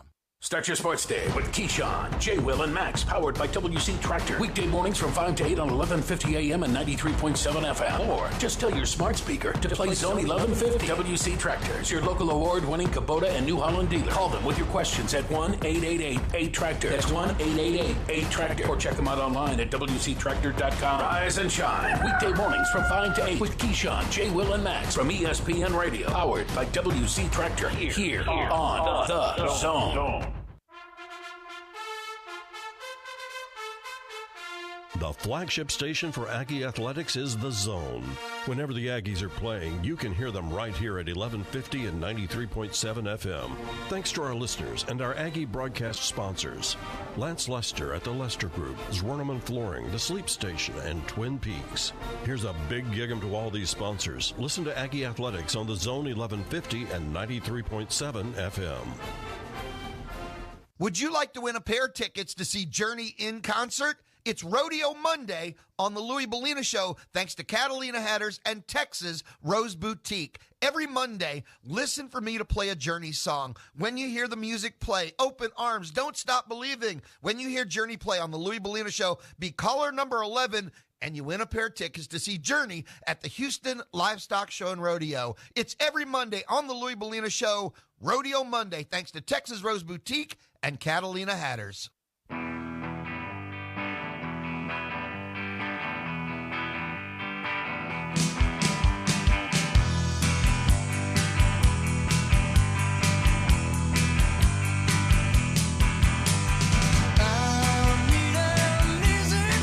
Kurt Cobain, ladies and gentlemen, TexAgs Radio, presented by David Gardner's Jewelers, here in the Rollo Insurance Studio. Bronny's here, Zane is here. We call it the Baseball Roundtable. We'll get Scott Clendenin back in here next week. I do want to talk about what Schloss said yesterday about Penn. They're coming in, and you mentioned, Richard, early on that they haven't played a lot of baseball in the last couple years. But from the film that Schloss has been able to see, they've got a pitching staff that can bring it. Yeah, Coach Schlossnagle was saying yesterday that they've got all three of their starters throw around 93 to 94 miles an hour, which is a tick up from what they saw last weekend from Fordham. Guys are sitting around 89, 90 miles an hour. So it's a bit of an adjustment, but at the same time, these A&M hitters, pretty sure they see that every day in practice from their own arms. But yeah, they've said they've been watching video of the Friday night starter, Kevin, I'm not even sure how you say his name. I think it's Icy. Apparently really good summer season in the Cape Cod League, which is obviously the best summer league in collegiate baseball. So it'll be a tick up for the Aggies, but I don't think it's anything that they can't handle. Name a Penn grad. Go, quick. A Penn grad? Yeah. Donald J. Trump. I thought he went to Fordham. No, he graduated from the Wharton School of Business. Oh. I was going to say Mike Elko. Mike Elko, yeah. Oh, of course. I mean, you went political, but I didn't. Well, I've been hanging around with Olin too much. Hey, the other thing that I found interesting yesterday was when Schloss talks about this team, he really loves to talk about the defense. And he says, if you keep the right guys healthy, we're going to catch the ball in the infield. And basically he's talking about keeping Clown healthy and the rest of that interior in that infield. When you see this team play defense and you see the foundation that came from last year, what do you guys see? I mean, Kalai Harrison, just being the guy at shortstop that everybody expected him to be defensively, and he made some errors last year. And I remember, I think the response to the results on the field last year from the fan base were just because they were ready to see change, right? Like they weren't willing to be patient with Kalai Harrison as a true freshman playing every game at shortstop. Like he needs that patience, but they weren't willing to give it to him because they were ready for change, right? And so all Kalai has done is keep getting better and keep getting better. And now he's turned into one of the better defensive fielding shortstops in the SEC. So having Kalai there up the middle, I think Logan Britt is a plus defender. I don't think he's a great defender, but I think he's a plus defender in center field. He's got an outstanding arm. And we really haven't seen him tested a whole lot. I know he made a play over his shoulder to the right center field gap in the Fordham series. That was really nice. But he's a really good defender, really great athlete out there. Cole Kaler is steady Eddie. I think if the ball's hit at him, he's going to make it. And he's a pretty good pivot man in the middle. And then Troy Clonch is the veteran savvy man. I've said it before, but he's Michael Barish. I mean, Richard stole it from me I did steal it from him. Richard stole it from me last week whenever we were sitting here talking about kind of what we expect the team to look like. But Michael Barish was a really good catch and throw guy. He was outstanding with the pitchers, good leadership ability on the field. And the spine of your defense makes your team defensively. Now, the health of Trevor Warner is interesting, right? It was announced as a rib. I haven't been told anything else. My guess is that if it's announced as a rib, it's probably an oblique. I'm just guessing there. It could be an actual rib injury. But if it's an oblique, obliques happen whenever in baseball. Most of the time they happen on takes. When you're in the batter's box and you're getting ready to swing and it's close and you're turning and stopping. Right. Those little muscles in your side. I'm sure you work out your obliques probably 4 times a week, right? Twice a week? Yeah. So those little muscles in there, that's putting a lot of stress on them. So whenever I hear rib in baseball, I think oblique. I don't know that. Nobody has told me that he's got an oblique strain or oblique injury. Whatever it is, I don't expect the coaching staff to push him if he's not 1,000% ready to play. Right. It's too great of a risk for this team, right? So you may see some mix and match in the middle of the infield, because if Kaler's got to go over there and play third and Targac plays second like we saw the other night, I do think Targac is going to be your utility guy. I think we saw him play in the outfield as a freshman last year. He can play third base. He's played first. He's played second. Him having that versatility to do a lot of that will give you some freedom when you're making your lineup. And then obviously the continued kind of monitoring of the health status of Austin Boast, how they go about those innings in left field between he and Dylan Rock in that DH spot, letting Targac play first with Jack Moss DHing. One thing's apparent, Jack Moss I think is okay when the ball's hit at him and thrown to him. He's got some questions about his arm, but man, he's going to be in the lineup. He's A&M's best pure hitter, I think. Yeah. And I think this team's got a lot of good hitters on it. But, I think every 54 games played, he'll get a day off here and there. But I would expect in over 50 of those games, Richard, Jack Moss is going to be hitting the middle of your order. Yeah, Jack Moss is going to be in the lineup. He's one of those guys that if he's healthy, he's going to be in the lineup. Another one of those guys is Austin Boast, regardless if he's the designated hitter playing in left field. But, yeah, Jack Moss is going to be everybody talks about the comeback against Fordham. Obviously, the highlight was the Britt home run, but people forget with 2 outs in the 8th inning. Was it the 8th or 7th? It was the 7th. It was 2 outs, man on third, and Austin Boast shoots a ball the other way for a 2-out RBI single that sets you up. So then at that point, you're chasing 1 run with 6 outs remaining. Right. That's a big deal. That's a really big deal. It changes how you can call the game. Obviously, Schloss didn't need to do anything to put anything on, but now he has all these options in his arsenal with 6 outs and chasing 1 run. Schlossnagle said that hit was the hit that really got him going, thinking they could believe in pulling off a comeback. So when we come back, I do want to talk a little bit more about Trevor Warner, though, his transition to third base and what we've seen. You guys have watched him here for a couple years now, so just how he has transitioned throughout his time here at Texas A&M early on. Real quick. Yes, sir. One guy we need to mention, too, just so I'm saying it so that I remember, Brett Minnick. Okay. We'll get into that and the transition of Jack Moss and more here on TexAgs Radio, presented by David Gardner's Jewelers.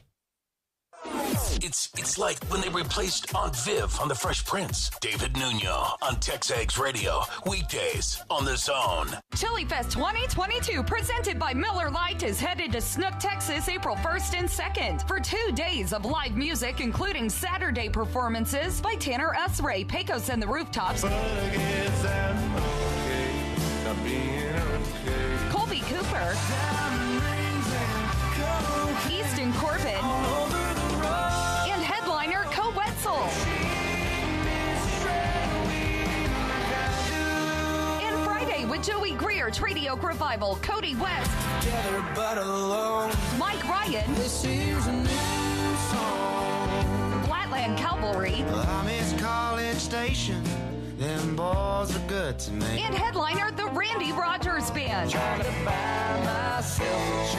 Get tickets now at chilifest.org, plus camping, team information, and more. Chili Fest 2022, presented by Miller Lite. Miller Brewing Company. Great beer, great responsibility. 21 means 21. Big deals. Mark your calendars for AggielandBigDeals.com's first ever online auction. It's a $3,500 gift certificate to Wilton's Office Works. If you need a new home office or want an office makeover, don't miss this auction. Bidding starts at just $700. Go to AggielandBigDeals.com, click on the auction tab to see the info, or stop into Wilton's Office Works to check out their inventory. Then get ready to bid this coming Thursday. You could save hundreds, even $1,000 on a $3,500 gift certificate to Wilton's Office Works and AggielandBigDeals.com. TexAgs.com. Finding great candidates to hire can be like, well, trying to find a needle in a haystack, but not with ZipRecruiter. Its powerful technology actively finds and invites qualified candidates to apply to your job. So while other companies might deliver a lot of hay, ZipRecruiter finds you the needle in the haystack. See why 4 out of 5 employers who post a job on ZipRecruiter get a quality candidate within the first day. Try ZipRecruiter for free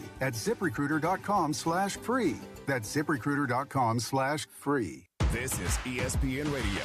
James Robinson, Jacksonville Jaguars. What's up, big game, James? What's up? What's up? Defensive Player of the Year again. WTJ Watt. I appreciate you guys having me on here. Taquito Spike, former All-Pro. When they won the AFC Championship, I felt like I had been part of it. San Francisco 49ers, Deebo Samuel. Once the season started, I was in the best shape that I've ever been playing. Rams Super Bowl winning head coach Dick Vermeil. I said when he came out, he was the most accurate passer I've ever seen come out of college. Pro Football Hall of Famer Isaac Bruce. When you have a prolific season like Cooper Kupp, man, without a doubt, Offensive Player of the Year. Ron Rivera, Washington Commanders head coach. It took us a little bit to get used to the Washington football team, so now we're in the same situation again. Michael Parsons joins us. The light shouldn't affect you. You affect the lights. The lights is going to follow you. So if you're ready for the moment, it's up to you to take advantage of it. Listen in to ESPN Radio, weeknights and weekends on Sports Radio, 1150 and 93.7 FM.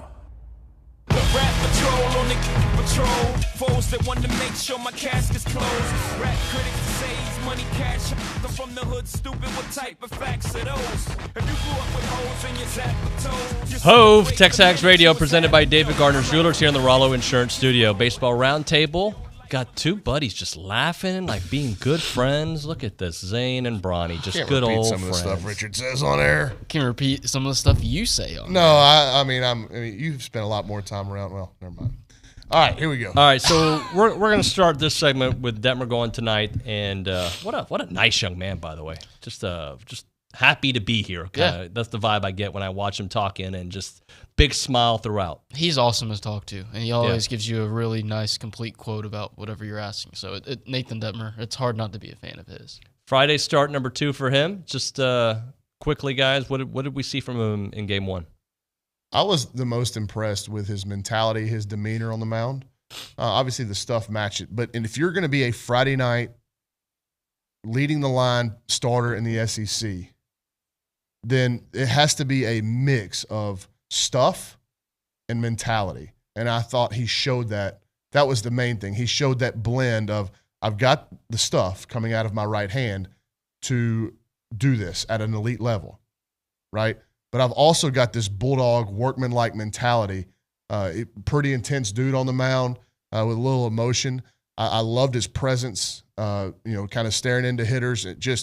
And I think he's changed his body a little bit, too, to where he's a little bit more intimidating. Like, he is a legit bona fide, that's what Friday night starters in the SEC look like. Right. Now, he's got to continue to pitch well. But that was my big takeaway from last week, was like it was kind of all-encompassing. I didn't take away one part of his game and say, oh, that was really good. I liked all of it. Bronny mentions the stuff, and the stuff was good last week, but it wasn't as good as it can be. He mentioned this week that he wants to land his changeup more often, and that we've seen that be a pitch that gets hitters out with ease. He was a 2-pitch pitcher last year. Can I say something on that real quick? Yes. It's funny that he mentioned that he needs to land his changeup more, and I'm wondering if that is one of the kind of initiatives from Nate Yeskie, because you typically don't think about landing a changeup. Changeup is a ground ball pitch. It's very rarely a strike pitch, right? Now, if you've got guys that have got elite ones that can land them in the strike zone, then obviously it forces hitters to, at some point, they're going to have to swing the bat at that pitch.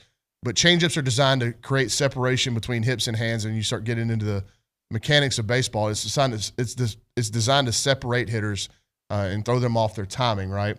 It's not thrown for a strike. Like, you don't sit there when I'm coaching my 13-year-olds and we're throwing flat ground bullpens and we're throwing changeups. I'm not telling them, hey, we need to throw this for a strike. No, you need to throw this where it's landing at the back point of the plate. You're trying to get a ground ball or a swing and miss out of it. Now, most guys don't have swing and miss changeups. They have swing and get ground ball changeups. So the fact that he said he wants to land his changeup more, I'm wondering if that's actually a kind of one of the themes for Nate Yeskie is, hey, we want to be able to throw our changeup for strikes so that hitters can't eliminate it. So when they feel like they're not on time, so it's a changeup, I can stop if I can. Most hitters aren't disciplined enough to stop. They just keep moving and slow down bat speed, and they'll hit it, and it results in a ground ball or weak pop-up. But I actually like that. If you're at this level, this SEC level, and Nate Yeskie has forgotten more about baseball than I know, there obviously must be some incentive for you to throw the changeup over the plate as a strike. And I'm guessing it's because it allows for it to be something in the back of the mind of hitters that I'm going to have to swing at a changeup potentially. You wanted to mention Minnick? Yeah, I think we've just kind of glossed over him, right? In the first 4 games, he's been really good.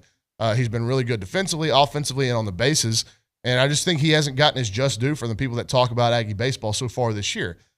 Huge home run in the Sunday game to tie the game. He's been on base a lot. I think he's shown a much more mature, advanced, not only approach in the batter's box, but his swing plane's improved. He's using more of the field. And I think he has been kind of the quietest, productive dude in the lineup so far. He's been very productive, and you mentioned him getting on base a lot, and that's going to be crucial for his success as the season moves on. He's my pick to lead the Aggies in stolen bases because I really like what that speed can do for an offense as we get into conference play here in a couple of weeks. Looking at his numbers, batting .455, a 1 home run. He's got 6 RBIs and 5 hits on the year. So .455, and we're not talking about him. Well, yeah, it's still crazy. early. It's super early, right? And another guy 500, and we're trying to anoint him all SEC. The one thing that like Cole Kaler, it was good to see him get an RBI single the other night with the infield drawn in. He hasn't got many hits, but he is getting on base. I'd like to see, I just don't think he can keep hitting at the clip that he's hitting and not get pushed by some of the other guys. But we'll see. Like, he certainly has played a ton of college baseball, and he'll come out of it. Like, he's a good enough player to come out of this little slump that he's in. And maybe that single through a drawn-in infield the other night against Lamar, maybe that gets him jump-started and going in the batter's box. But if you get him on base, and like, he can be a pest for defenses. Another guy like that's Dylan Rock. Haven't seen him get going at the plate yet, but obviously he had that pinch hit single in the 9th inning on Sunday that started the rally that ended in the game-winning home run. So getting those two guys going at the top of the lineup, and I do kind of expect them to be at the top of the lineup through this weekend unless things continue to go 0 for Friday, 0 for Saturday, 0 for Sunday. But, I mean, I think that those two guys will turn it around, and if they can, look out. If you're going to be able to win games without Trevor Warner, I think that's a huge, good sign for the coaching staff. So you mentioned when you look at Nathan Detmer, I forgot the word you used to phrase it, but he looks the part, right? Trevor Say Warner, bulldog. His mentality, like a bulldog mentality, yeah. Trevor Warner obviously looks the part as well. Talk about his journey from pitching to second base last year to shortstop yeah. to third. I just think it's clarity. He's got a clear mind because he knows that he's going to be playing third base, and that's it. It's narrowed his focus in terms of what he works on. It's not had anything in the back of his mind is like, I threw a bullpen yesterday. How's my arm going to feel during defensive work today? That kind of stuff. Going to the ballpark with a clear head is the most underrated part of being a baseball player and probably a college athlete. I can't speak to football and basketball and all those other sports because I wasn't one of those. But I know that my career changed as a college baseball player once my mind kind of cleared up of all the clutter and stuff that was going on around me. So I think that has been the biggest change, is just giving him one focus. Yeah. What did somebody text in that you thought was funny? I wasn't going to read it, but I guess I got to have to do it now because no, I caught you. I thought it was Billy. You could tell it was something funny. I wasn't going to read it, but I'm going to read it. No, should I? Yeah, I mean, think you got should. to now. All right. You have to. Johnny in college. Actually, Anna Rosa, you want to read it? Oh, gosh. I feel bad. No, you threw her right under the bus. Because I wasn't going to read it. I don't want to get involved with it's the negative mean, but text. I got responses for mean. Like, I like mean because I Don't like... tell me. We can clap back. Yeah. All right. Okay, go ahead. Zane, you're going to have to clap back on this one. Oh, great. Johnny in College Station says, what scholarship sport did Richard play in college? Has to be something that gives him knowledge to criticize all the athletes that have been training probably since they were in the 4th grade. I don't think I was being critical of anybody, but first of all, Johnny in College Station, what makes you? Yeah, what scholarship sport did you play in college? And what journalism class did you take to come after us? Come on, dude. Clap back. I mean, okay, thank you. I mean, I literally get paid to sit here and talk about this team, but whatever. There's a giant sports media industry full of guys that never picked up a bat or ball that are on TV, daytime TV, screaming at each other or screaming at former athletes and are getting paid millions of dollars. Stephen A. There's a lot of coaches that didn't play at a very high level either that are great coaches. What's the most popular sports radio show in America right now? The TexAgs Radio presented by David Gardner Jewelers. The second then. Pat McAfee show. Oh, that show, yeah. So there's one guy on there that played professionally, right? Then he's got like 6 of his best friends or 7 of his best friends that chime in that were high school football players like his buddies from high school. Yeah. You don't have to be like I don't have to have been a career or been in prison for 10 years to talk about criminal or prison reform. Yeah, I think we can kind of all have an opinion on that. There are 2 people on this staff at TexAgs that have played collegiate athletics. Bronny played college baseball. Logan Lee played college basketball. And you come Billy to Billy Lucci for your Texas A&M football expertise. He didn't play above Kempner High School. But he did throw a touchdown pass to Johnny in the indoor one time. That's pretty cool. That counts. And we actually, Bronny, remember this? We had a meeting a couple weeks ago where I said, I'm not an analyst. I didn't play the game. And Billy looked at me and said, you need to cut that right now. Cut that what? I can't say that word on air, but Bleep. Billy was very frank with me and said, you're on this staff because you're smart. So I'm going to continue criticizing where I think I need to criticize. Get him, Richard. I didn't criticize anybody. Get him. At least I didn't think so. Thank you, Johnny in College Station. No, nobody has criticized anybody, honestly. And there's nothing to criticize right now. They're 4-0, right? I'm just trying to temper my expectations, right? Everyone's trying to say everyone on the board is like so excited. It is exciting. It's a new era of of Texas A&M baseball. But this is a long-term project. Exactly. It's a long-term project. Don't expect immediate returns. The first weekend's been nice, but let's calm down. Anything you want to add to that, Brian? No, I was hoping he'd get more like impassioned earlier in his rant. I think it's great that you knew immediately by the way my facial expression was that I was going to avoid. Oh, I was hoping it was coming to me. I had to deal with a puppy this morning that would just not settle, and I had some pent up aggression. Did you really? What did Dolly do? No, she's awesome, but like my girlfriend goes to work, I'm laying in bed trying to get my extra 30 minutes of sleep. And the dog is just in my face barking for 30, and I couldn't get her to stop. Hey, I love that dog. I do want to close out the baseball discussion with Dylan Rock. I know we touched on him a little bit, but again, 4 games, short sample set. When we're talking long term, this guy, I mean, he did some big things last year, and that's why Schloss wanted him. Well, he's got a pretty solid resume coming in from UTSA, but he played more than 4 games if you consider U of H, Lamar in the fall, and then all the fall inter-squads and all the spring inter-squads where he really, really hit. So it just hasn't gotten going fully to his potential yet, but he's had some good swings, some good at-bats. He had a 2-strike kind of against the shift, hit the ball where the shift wasn't, through a vacated right side for a single. He had the big line drive single over the head of the second baseman to get that 9th inning started against Fordham. So it hasn't been completely barren for him, and I think – I really like his setup. I really like his rhythm in the batter's box, how he gets set up to hit, and I think that's going to end up producing results. Some guys get out of the gates hot. Some take a little while to get there. I think Dylan Rock's going to get there.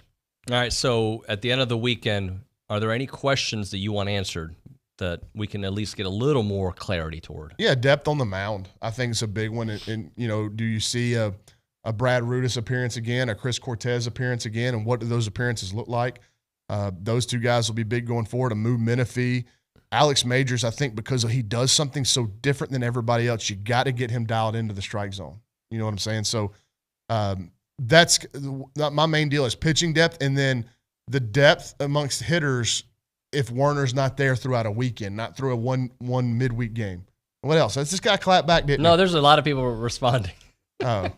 You can't hide it, man. I can't. I just laughed. Like, here's one from a 910. TexAgs, savage. Just that kind of stuff. And Chase in Houston. I love clapback TexAgs radio. I don't know why I give him that We voice. got a really good one here from Todd. He says, those that play, play. They can't play, they coach. They can't coach, they become journalists. And if they can't do any of those, they complain on TexAgs. That was my career, legitimately. You did it all. I played. I couldn't play anymore, so I started coaching.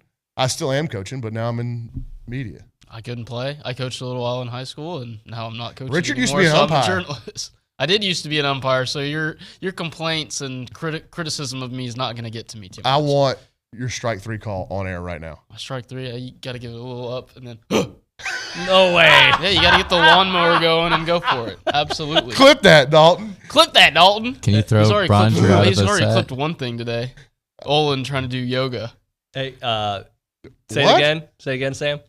Throw Bronny out. Throw him out, Richard. He wants you to throw Bronny out. Give your I've never ejected anybody. I don't need to. We're ejecting. Bronny hasn't said the magic word. Yeah, so if I Bronny can't says say the magic word right on here on TexAgs Radio, we'll throw him out, but I don't think he's going You know what to. the magic word is? Please. No. Go watch Bull Durham.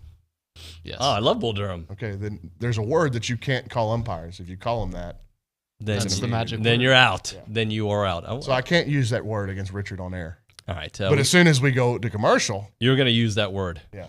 Yeah, as before. We're going to come back with Around Aggieland. Bronny, thank you very much, sir. All right, thank you. TexAgs Radio, presented by David Garner's Jewelers. I'm Chelsea Reber with your community calendar on the zone, brought to you by Christine Engler at AggieLoanExpert.com. There's never been a better time for a cash-out refinance. NMLS 1309378, Equal Housing Opportunity. The Arts Council of Brazos Valley is hosting Empty Bowls Jr. this Saturday from 11 a.m. to 1 p.m. at Allen Honda. This annual fundraiser is for arts programming for children and assisting local area in-school food pantries. The Brazos Valley Farmers Market is open in downtown Bryan each Saturday from 8 to noon. All produce is grown locally from friends and neighbors you know and trust. NAMI Brazos Valley hosts weekly online support groups for those impacted by mental illness. Groups are confidential and led by trained facilitators. Visit NAMIBV.org for more information. Find out more about current and upcoming events and exhibitions at the University Art Galleries in the MSC. Go online to uart.tamu.edu. That's your community calendar, brought to you by Christine Engler at AggieLoanExpert.com. I'm Chelsea Reber on The Zone. Question. Would you pick a chain barbecue place over a hometown joint? Do you root for East Coast universities instead of the local team? Nah, then why choose a big Wall Street bank? A&B started in 1892. 5 generations later, we're still owned and operated by the same Texas family. We support this community. We value your privacy. We make quick decisions, and we hate red tape. We answer to you, not Wall Street. Bank with A&B. Family owned, Texas proud. Member FDIC, Equal Housing Lender. The 8th Annual Junior Achievement of the Brazos Valley, A Whole New World Bowl-a-thon is this Saturday at Grand Station Entertainment. Join celebrities, community leaders, and hundreds of supporters in the Bryan College Station area who are making a difference in the lives of Junior Achievement students. Junior Achievement educates students about workforce readiness, entrepreneurship, and financial literacy. Thanks to American Momentum Bank for their generous support, games, prizes, and more. Registration begins Saturday at 8 a.m. for A Whole New World Bowl-a-thon. Does your bank know your first name? At Normandy State Bank, they do. Normandy State Bank is locally owned, controlled, and operated. This local personal touch means banking decisions are made on site the same day you request it. Normandy State makes banking easy. They're open Saturdays, offer state-of-the-art online banking, bill paying, fund transfers, check and statement images. Normandy State, where customer service is their priority. Normandy State Bank, rock solid. Member FDIC. On Sports Talk, Chip visits with Kirk Bowles about the CFP's decision to stay with 4 teams. Yes, there are going to be a couple of more SEC teams, but there are also going to be a couple of teams from all the other power conferences, won't there? Well, I think there are. I think you're right there, but I think they're thinking, well, we may see 5 or 6 SEC teams, and maybe Pac-12 gets 2, or the Big Ten gets 2 or 3, but we can't fight them if they're getting 5 or 6 or 7. Sports Talk, weekdays at 4 on The Zone.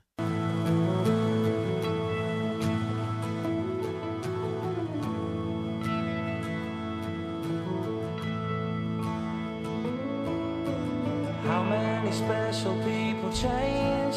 How many lives are living strange? Where were you? It is TexAgs Radio. We are presented by David Garner's Jewelers. I know people were like, is he going to start talking? That's like to let the Oasis play out a little bit.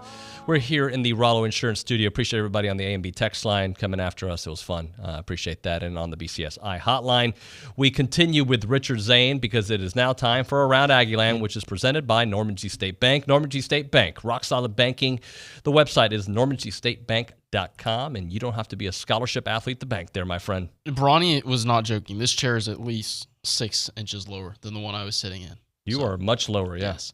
Around Aggieland, the biggest, look at that. Like, it is tiny. Around Aggieland, I mean, I'm a small person, but I look even smaller sitting in the Bronny chair. Around Aggieland, the biggest story was last night. Obviously, Texas A&M women's basketball lost to South Carolina, 89-48. The game did not matter. That is not the story. It was the fact that we said goodbye and thank you to a legendary man, Gary Blair, as he coached his final home game at Reed Arena last night, and what a scene it was. Yeah. A ton of people came out to see him and wish him farewell and all the best in retirement. And I think the best thing you can say about Gary Blair, and Ross Bjork said this yesterday in his post-game remark, is that nobody out there has a single bad thing to say about Gary Blair. He's a good man, and he did it the right way. So to Coach Blair, thank you for everything you've done. Women's basketball will conclude their regular season on Sunday afternoon. They'll face number 25 Georgia in Athens, a 1 p.m. tip-off on the SEC Network. Plus, in men's basketball, also sticking with the Georgia theme, Buzz Williams' team put together perhaps their most complete offensive performance of the year, beating the Bulldogs 91-77 at Reed Arena on Tuesday night. Quentin Jackson, a perfect 11 from the field, career-high 31 points. Henry Coleman, Tyrese Radford, Manny Obaseki, and Hassan Diarra also joining him in double figures. They'll look to complete the season sweep of Ole Miss tomorrow. That is a 2:30 tip-off in Oxford on the SEC Network. A&M beat the Rebels on January 11th, 67-51. Baseball news, Jim Schlossnagle improved to 4-0 on Tuesday night as A&M's head coach. 9-3 win over Lamar. 5-run first inning punctuated by a Ryan Targach 2-run homer. Austin Bose 3 for 5 with 2 doubles and a triple and a run batted in. Christian Curtis got his first win as an Aggie as well. They're back at Olsen this weekend for a 3-game series against Penn. 2 o'clock start on Friday as opposed to the 6:30 previously announced start because of weather. 2 o'clock on Saturday, 1 o'clock on Sunday. But scheduling changes are likely, so keep up to date with that on Twitter. Softball has already announced a change for the Reveille Classic schedule this weekend. Instead of playing 5 games this weekend, they'll play 3. Texas A&M will take on number 7 Oklahoma State this afternoon, a 3:30 start at Davis Diamond. You can catch that on the SEC Network Plus. And then they'll play a Sunday doubleheader. No games on Saturday. They'll play Oklahoma State at 2 o'clock on Sunday before facing Texas Southern at 4:30 on Sunday. Both of those games on the SEC Network as well. The SEC Indoor Track and Field Championships are in town this weekend over at the Gillum Indoor Track Stadium, the last event being held at that facility. 2 days competition beginning today, and then Saturday, you can find the times there as well. Number 2, Texas A&M Equestrians on the road on the Plains this weekend, facing number 3 Auburn. A&M's looking to keep their 8-meet win streak intact. A 10 o'clock start tomorrow morning. That meet will not be televised.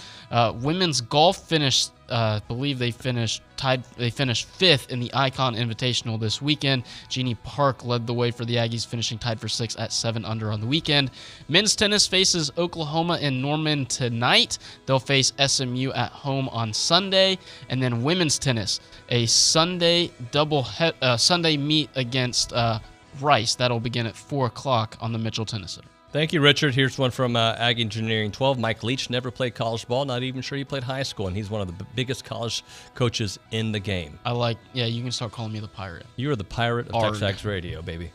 Thank you. I don't want to call you baby ever again. All right, it is TexAgs Radio presented by David Garner's Jewelers. When we come back on the show, Billy Lucci. We'll talk some football, we'll talk some life, we'll talk movies, we'll talk it all. It's next on TexAgs.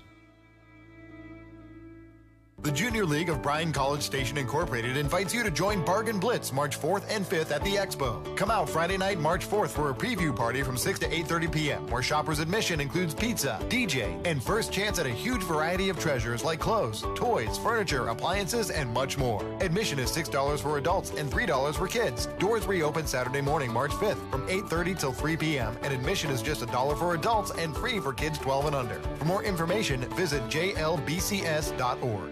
Finding great candidates to hire can be like, well, trying to find a needle in a haystack, but not with ZipRecruiter. Its powerful technology actively finds and invites qualified candidates to apply to your job. So while other companies might deliver a lot of hay, ZipRecruiter finds you the needle in the haystack. See why 4 out of 5 employers who post a job on ZipRecruiter get a quality candidate within the first day. Try ZipRecruiter for free at ZipRecruiter.com/free. That's ZipRecruiter.com/free. Your home for Aggie baseball. From the first game to the last game, Homer Road is Zone 1150 AM and 93.7 FM. Plus online at RadioAggieland.com. This is KZNE College Station Bryan.